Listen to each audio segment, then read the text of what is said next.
हरे कृष्णा। तो आज मैं एक बहुत ही विशेष बच्चे के साथ यहाँ पर बैठा हुआ हूँ और इस बच्चे का नाम है माधव। तो माधव ऐसे भगवान श्री कृष्ण का नाम है। तो माधव जी का ये बहुत ही प्यारा सा ये मानव उन माधव का बड़ा अच्छा भक्त है। बहुत सारे ग्रंथ इस बच्चे ने याद किए हुए हैं। इतनी छोटी उम्र में इतना स्पिरिचुअल नॉलेज के लिए प्यास होना, ये बहुत ही अपने आप में अलग बात है।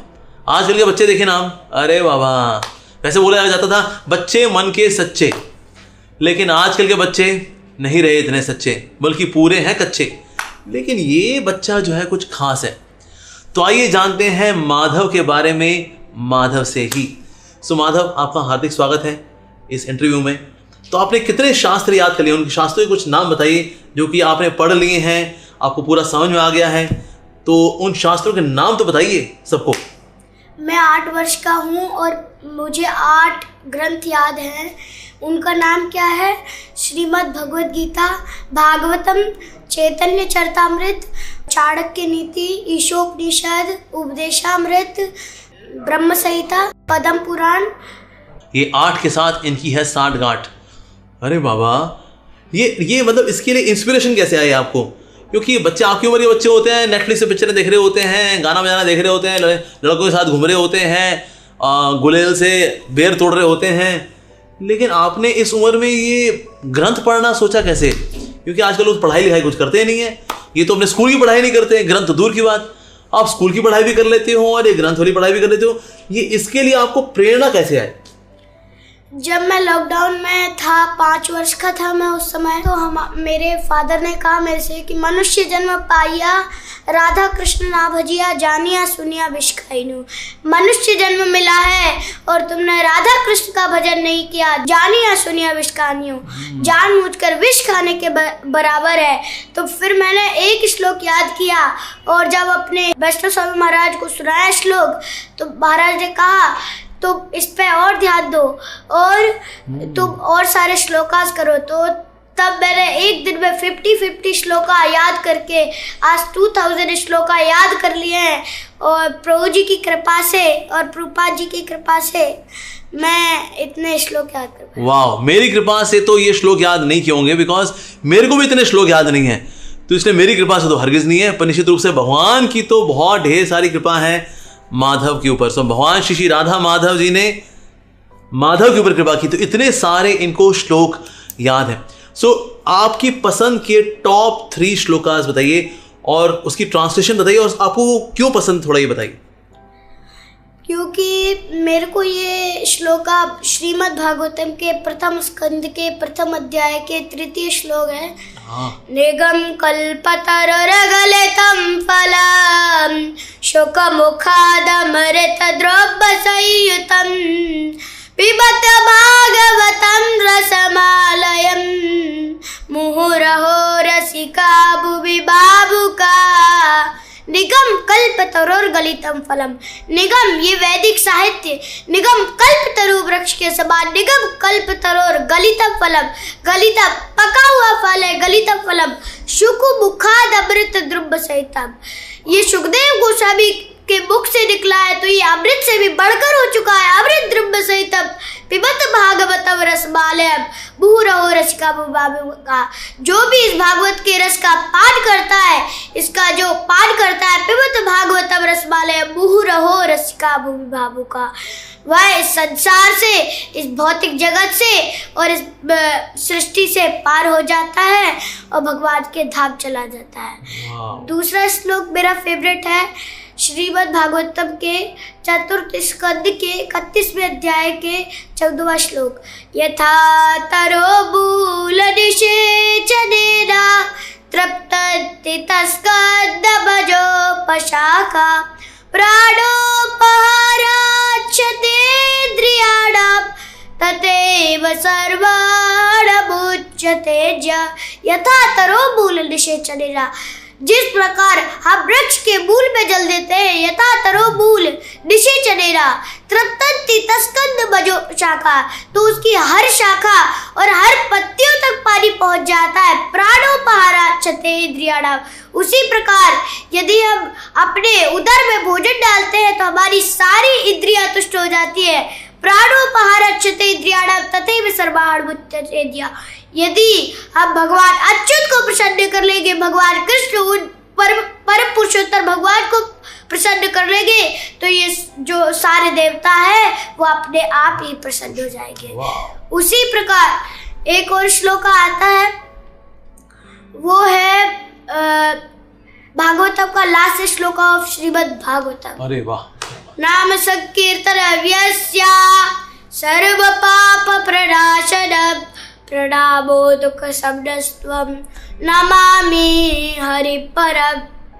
नाम संकीर्तन व्यस्य, जो ये संकीर्तन है, ये जो भगवान का हरिनाम है, नाम संकीर्तन व्यस्य सर्व पाप प्रणाशनम, सभी पापों को नष्ट करने वाला है। सर्व पाप प्रणाशनम प्रणामो दुख शब्दस्तम, और जो हमारे कष्ट और दुख है उनको भी मिटाने वाला है। दुख शब्दस्तम नमामि हरि परम। ऐसे में हरि, ऐसे में भगवान को प्रणाम करता हूँ, नमस्कार करता हूँ। वाह, यानी कि भगवान की नाम की महिमा आप जानते हो। तो आप अभी कितनी माला करते हो? ऐसे अभी आपकी बीट बैग है, अभी आप कितनी माला कर लेते हो? 10। इस उम्र का बच्चा 10 माला जब करे, 10 तो कमाल कर दिया रे माधव, क्या बात है। तो आप सुबह सुबह जपा कर लेते हो? कितने बजे आप जपा करते हो? मैं सुबह 5 बजे उठता हूँ, उसके बाद भागवतम का रिवीजन करने के बाद इसको करता हूँ। भागवतम का रिवीजन, ये रिवीजन में क्या क्या कवर करते हो और कितनी देर करते हो रिवीजन? रिवीजन कभी 3 चैप्टर हो जाता है, कभी 2 चैप्टर, कभी 1 चैप्टर, यदि बड़ा होता है तो। वाह। उसके बाद श्रीमद् भागवतम के बाद इसका माला करते हैं। तो ये स्टडीज में आप कितना समय देते हो? जैसे हमने कोविड में पढ़ाई शुरू की थी, तो उन दिनों में तो पढ़ाई खूब बुरी हो गई, कुछ करने को नहीं है, ज्यादा पढ़ाई की। तो आज अभी आप गुरुकुल में पढ़ाई कर रहे हो? यस। तो गुरुकुल में कितना समय जाता है और इसमें कितना समय जाता है? गुरुकुल में सुबह 7:30 बजे से लेके शाम के 4 बजे तक वहाँ रहता हूँ। उसके बाद यहाँ आता हूँ, उसके बाद अपना होमवर्क करके उसके बाद इसी में लगा रहता हूँ। अरे, तो खेलते कूदते नहीं होंगे? हमारे दोस्त यार तो खेलते कूदते होंगे। खेलना कूदने में कितना टाइम लगाते हो? खेलना कूदना बंद कर रखा है? गुरुकुल में थोड़ा थोड़ा खिला देते हैं, उसी से बन। अच्छा, उसमें खेले तो भाई खेलता भी बच्चा, ऐसा नहीं भाई किताब पढ़ रहा है, शेर का ध्यान रखता ही नहीं है। नहीं, ऐसा नहीं है। गुरुकुल में पढ़ाई भी करता है, खेलना कूदना भी करता है, लेकिन वापस आकर के वो गेम्स नहीं खेल रहा होता। Need for speed, candy crush, आज का सारे बच्चे उसी में लगे हुए हैं। इस बच्चे से सारे बच्चों को प्रेरणा लेनी चाहिए कि वापस आकर के अगर रिक्रिएशन ही करना है, आमोद प्रमोद करना है, तो किस में करना चाहिए? बुक्स में करना चाहिए। आपको क्या लगता है कि आपकी लाइफ में ये बुक्स को जो आपने पढ़ा, तो आपकी लाइफ में क्या वैल्यू ऐड हुई? आपको लगा कि ना ये तो मेरी लाइफ में एकदम झिंगा लाला हो गया, जस्ट बिकॉज मैं शास्त्र पढ़ रहा हूँ ना, ये लाइफ में मेरे को ये 2-3 चीजें तो कमाल की मिल गई। ऐसा क्या मिला आपको शास्त्र पढ़ के? पहले मैं सोचता था कि ये मटेरियल वर्ल्ड की जो पढ़ाई है, इससे हम मतलब बड़े बड़े काम बनते हैं, पर जब मेरे को प्रेरणा मिली महाराज से कि तुम्हें भगवान की भक्ति करनी चाहिए, जब मैंने इन 8 ग्रंथों को पढ़ा, तब मेरे को पता चला कि असली रस तो केवल भगवान की महिमा है। यदि हम इस भौतिक संसार में फंस जाएंगे, इस आप ब्रह्मा बहुनालो का पुनरावर्तिनो अर्जुना, अगर इसको करेंगे हम तो फिर इसी में फंस जाएंगे, इस मटेरियल वर्ल्ड में फंस जाएंगे और 84 लाख योनि में फंस जाएंगे।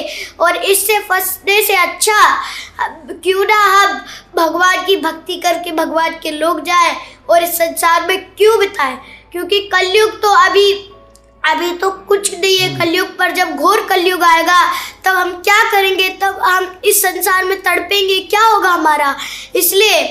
इसलिए हमें अभी भक्ति कर लेनी चाहिए, क्योंकि प्रहलाद महाराज भी सप्तम स्कंद के 6वें अध्याय के पहले श्लोक में बोलते हैं, कौमारमाचरित प्राज्ञो धर्मान् भागवतानिहा दुर्लभम मानुषम जन्मा तदेप्याद्रमर्थदम। कौमारमाचरित प्रज्ञो, हमें कौमार अवस्था से भगवान की भक्ति करनी चाहिए, बालिकाल अवस्था से हमें भगवान की भक्ति करनी चाहिए। कौमारमाचरित प्रज्ञो धर्मान् भागवतानिहा, ये हमारा धर्म है, धर्मान् भागवतानिहा दुर्लभम मानुषम जन्मा, और ये मनुष्य जन्म बहुत दुर्लभ है। दुर्लभम तदिप्य ध्रुवार्थदम, इसी को करने से, भगवान की भक्ति को ही करने से हम इस संसार से पार हो पाएंगे, इस 84 लाख योनि से पार हो पाएंगे। वाह, तो ये तो वर्ड बाय वर्ड आप एक्सप्लेन कर देते हो। आपने संस्कृत सीखी हुई है? क्योंकि बच्चे तो संस्कृत पढ़ नहीं पाते, पठम पठम पठानी, संस्कृत कभी ना आनी, आनी तो भूल जानी, मास्टर से डंडे खानी।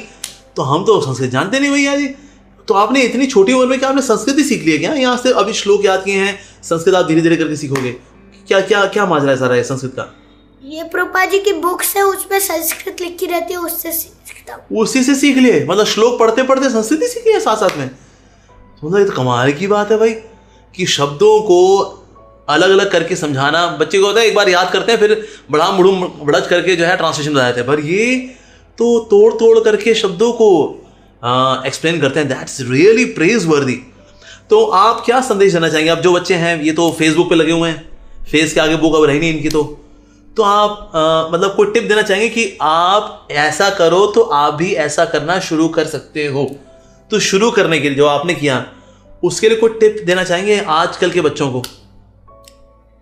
तो जैसे होता है कि बच्चे अभी फ़ोन चलाते हैं, उसमें गेम्स खेलते हैं, तो हमें धीरे धीरे बच्चों को प्रेरणा देनी चाहिए कि आप गेम्स खेलते हो, यदि आपका गेम्स बंद नहीं हो पा रहा है तो आप कृष्णास की गेम खेलो। जब कृष्णास की गेम खेलेगा तब उसको पूतना अगासुर की लीलाएं पता चलेगी, और जब वो पूतना की अगासुर की लीलाएं पता चलेगी तब उसका भगवान के मन में और श्रीमद् भागवतम में उसका मन लगेगा। जब श्रीमद् भागवतम में मन लगेगा तो वो फोन को छोड़ देगा और बस भगवान की भक्ति में लग जाएगा। श्रीमद् भागवतम को जब पढ़ेगा तब प्रभुपाद जी की कृपा से, जब प्रभुपाद जी की उस पर कृपा होगी तो वह आगे जाके ये सब कर सकता है। ओ, यानी कि अगर बच्चे हैं वो देखते हैं डोरेमोन, अब डोरेमोन का ना सर ना पाऊं डोरेमोन, तो डोरेमोन देखने के बजाय तुम लिटिल कृष्णा देख लो भाई। तो आपको कार्टून नहीं देखना ना, you want to watch a movie, तो कृष्णा वाली मूवी देख लो। इस तरह से करते करते लीलाओं को पता लगेगा तो पढ़ाई करना शुरू कर दोगे। और एक बार भागवतम का टेस्ट आ गया तो ये सब निचले, ये 4th क्लास जो तुम्हारे टेस्ट हैं, ये सब बच्चों की लाइफ से निकल जाएंगे and they will be happy. और ऐसा सादगी भरा उनका जीवन होगा, इतना ओज होगा, तेज होगा, जो कि इतने छोटे से बच्चे में देखिए कमाल की बात है। रोज 50 श्लोक याद करना, इससे मेमोरी कितनी अच्छी होगी। आप देखिए माधव की एक और जो चीज़ है वो है डिक्शन कितना क्लियर है उसका। जब हम संस्कृत के श्लोकों को पढ़ते हैं तो हमारा डिक्शन क्लियर होता है, बिकॉज संस्कृत ऐसी भाषा है जिसमें सारी परमुटेशन कॉम्बिनेशन मुंह की वो एक्सरसाइज हो जाती है उसकी, तो इसलिए डिक्शन भी क्लियर होता है, मेमोरी भी अच्छी होती है, वैल्यूज भी आती हैं। और ऐसा बच्चा कभी जीवन में डिप्रेशन में जा ही नहीं सकता जिसका इतना हाई वैल्यू सिस्टम है। तो माता पिता सोचे हमारा बच्चा तेरे को डिप्रेशन है, हाँ मम्मी, ये कभी ऐसे बच्चे की लाइफ में कभी आने वाला ही नहीं है। तो इसलिए वो खेलता भी है, पढ़ता भी है और साथ साथ में स्पिरिचुअल नॉलेज भी ले रहा है। सो आजकल के बच्चों को अगर रोल मॉडल चुनना है, अपना अगर हीरो चुनना है, so here is a role model, here is a hero to pursue. तो आपको क्या करना चाहिए? माधव की फोटो लेकर के फ्रेम करा करके अपने कमरे में रखनी चाहिए कि एक दिन मैं भी माधव के जैसा बनूंगा। बट थैंक यू माधव, आपने आकर के रियली इतना इंस्पायर किया। मैं really make Krishna bless you, you are already blessed child. ऐसा जन्म होना, इनके पिताजी भक्त हैं और इस्कॉन वृंदावन गुरुकुल में सेवा भी करते हैं। और अगर ऐसे परिवार में जन्म हुआ है, निश्चित रूप से Madhav is devotee from his previous birth. तो और इतनी यंग एज में भागवतम को लेकर टेस्ट है, दैट मीन्स वो फाइनल कुछ चैप्टर कुछ उसके बाकी हैं, ये पलट करके प्रभु के धाम निकल लेगा ये। लेकिन यहाँ ढेर सारी प्रीचिंग करके जाएगा निश्चित रूप से। So in future you will get to see many more YouTube videos of Madhav. अभी आज इस उम्र में है, बड़े होकर के बहुत कुछ बताने वाला है आप लोगों को, तो इसलिए आप लोग तैयार रहिए। ये आज का दिन है, ये आज का ये वीडियो है। Please mark my words, Amogh Liladas is telling you in future you will get to see Madhav with more videos, more knowledge sharing in future. So thank you Madhav, we really love you so much. आप इतने प्यारे बच्चे हो and you are so blessed। और हम प्रार्थना करेंगे जो भी बच्चे देख रहे हैं वो आपसे प्रेरणा लें। और आज हमें बहुत सारे माधव चाहिए दुनिया को बदलने के लिए। So we really pray for that. We pray for good health of Madhav. May Krishna give him all kinds of protection. So we pray for him by chanting Hare Krishna, Krishna Krishna, Hare Hare, Hare Ram, Ram Ram, Hare Hare. May Shri Radha Madhav, Radha Shyam Sundar ji keep blessing our dear lovely child Madhav. बस मेरे बच्चे। So बहुत धन्यवाद आप लोगों का कि आपने वीडियो देखा। So stay tuned, देखते रहिए इस तरह के वीडियोस, इंस्पिरेशन लेते रहिए ऐसे प्यारे प्यारे भक्तों से जिनका एज का पता नहीं है, ये छोटे हैं लेकिन यारे बहुत कुछ है, तो इनका भविष्य बहुत ही उज्जवल है। So thank you very much for watching this video. Hare Krishna.